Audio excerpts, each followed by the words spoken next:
লামাহাটা দার্জিলিং শহর থেকে মাত্র 23 কিলোমিটার দূরে, কিন্তু একেবারে এক অন্য জগৎ। যদি আপনি প্রকৃতির মাঝে নির্জনতায় কিছুটা শান্ত সময় কাটাতে চান, তবে লামাহাটা হতে পারে আপনার পরবর্তী ডেস্টিনেশন।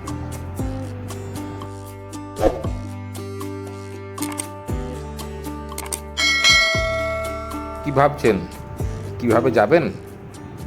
দার্জিলিং থেকে গাড়িতে বা শেয়ার জিপে মাত্র 1 থেকে 1.5 ঘন্টার মধ্যে আপনি পৌঁছে যাবেন এই লামাহাটায়। পথে পাহাড়ি বাঁক, চা বাগান আর মেঘেদের আনাগোনা আপনাকে দেবে এক আলাদা অভিজ্ঞতা।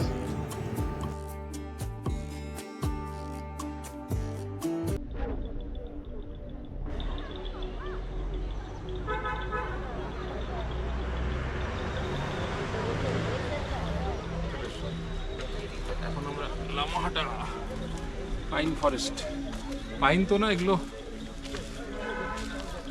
কোন দিক দিয়ে যাবো? এদিক দিয়ে রাস্তা, এই যে রাস্তা, এটা রাস্তা। আচ্ছা, সেটা দিয়ে।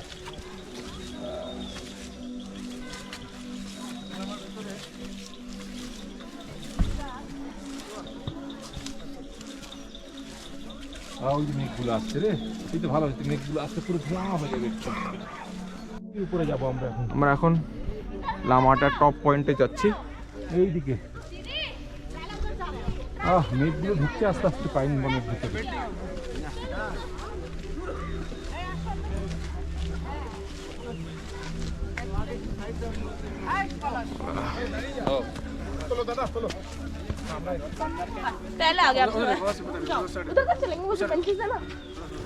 এখানের প্রধান আকর্ষণ লামাহাটা ইকো পার্ক।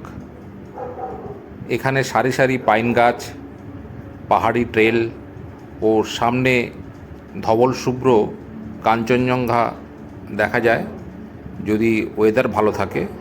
তবে দেখতেই পাচ্ছেন এখন বর্ষাকাল বলে সামনে প্রচুর মেঘ। বলতে বলতেই চারিদিকটা আবার মেঘে ঢেকে গেল।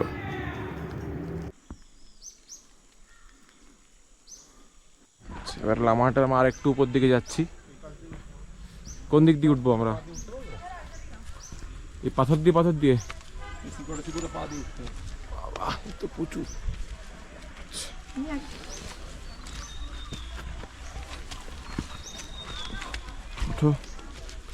ট্রেকিং এর মতন পুরো। এই পার্কের ভেতর পাইনের সারি ছাড়াও রয়েছে এক ছোট্ট জলাধার, যা স্থানীয়দের কাছে লাভ পুকুর নামেও পরিচিত। এবার আমরা যাচ্ছি টুয়ার্ডস লেক। একটা লেক আছে লামাহাটা পার্কে, বাঁশ গাছের মাঝখান দিয়ে।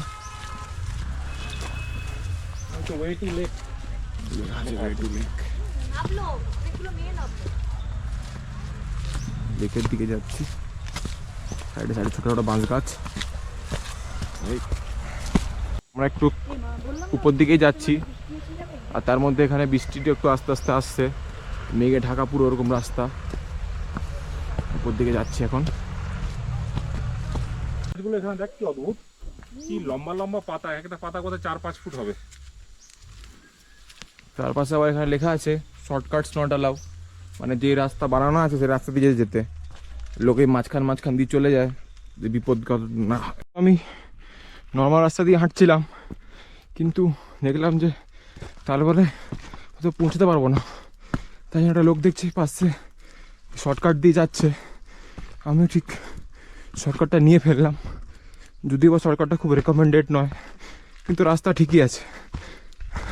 একটু একটু করে উপরে যাচ্ছি। আমরা প্রথম হলাম আমাদের পাশেই, কিন্তু এখন দেখছি রাস্তাটা বেশ অনেকই দূর। যাওয়ার আগে একটু ভেবে চিনতে যাবেন।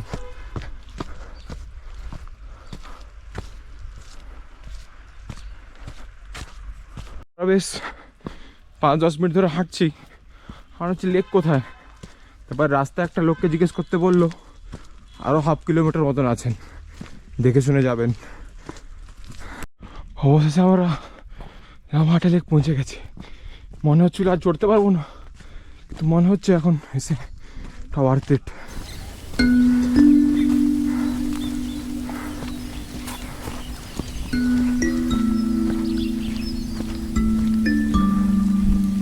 আছে water to secret water body.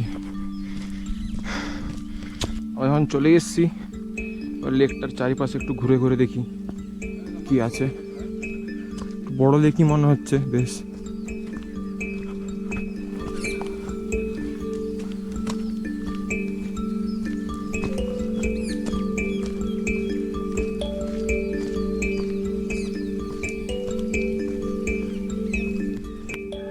এদিক থেকে লেকটা অনেকটা বড় আছে, কিন্তু এখানে একটা গাছ দিয়ে আটকানো আছে বা পড়ে গেছে।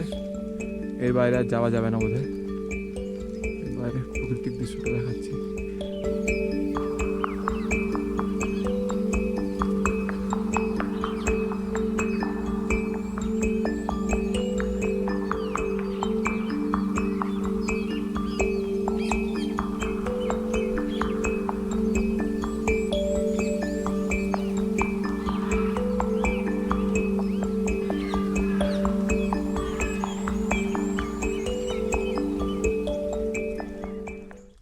লামাটা উপর থেকে নেমে যাচ্ছি নিচে নিচে।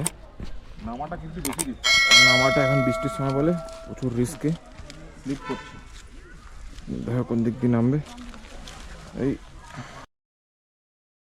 এই লামাহাটাতে থাকার জন্য বেশ কিছু হোমস্টেও রয়েছে, যেখানে আপনি পাহাড়ি খাবার, উষ্ণ আতিথেয়তা আর রাতের নিস্তব্ধতা আপনার অভিজ্ঞতাকে অবশ্যই স্মরণীয় করে তুলবে।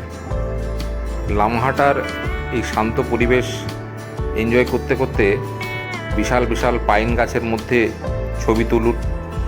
কাছেই রয়েছে একটি মনেস্ট্রি, যেখানে চাইলে ঘুরে আসতে পারেন। পাখির ডাক আর ঝিরঝিরে হাওয়া শুনে প্রকৃতিকে উপভোগ করুন। আপনি যদি অ্যাডভেঞ্চার প্রিয় হন, তাহলে অবশ্যই পার্কের ভেতরে এই জলাশয়টির দিকে এগিয়ে যান।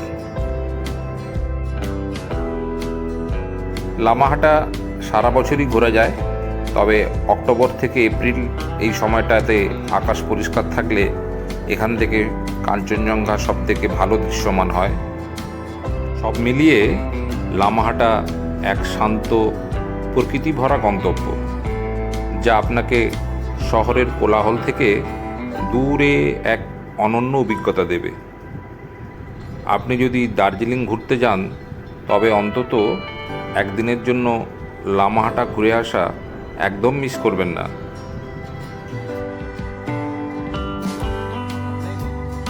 ভিডিওটি কেমন লাগলো কমেন্টের মাধ্যমে অবশ্যই জানাবেন। সবাই ভালো থাকবেন, সুস্থ থাকবেন। নমস্কার।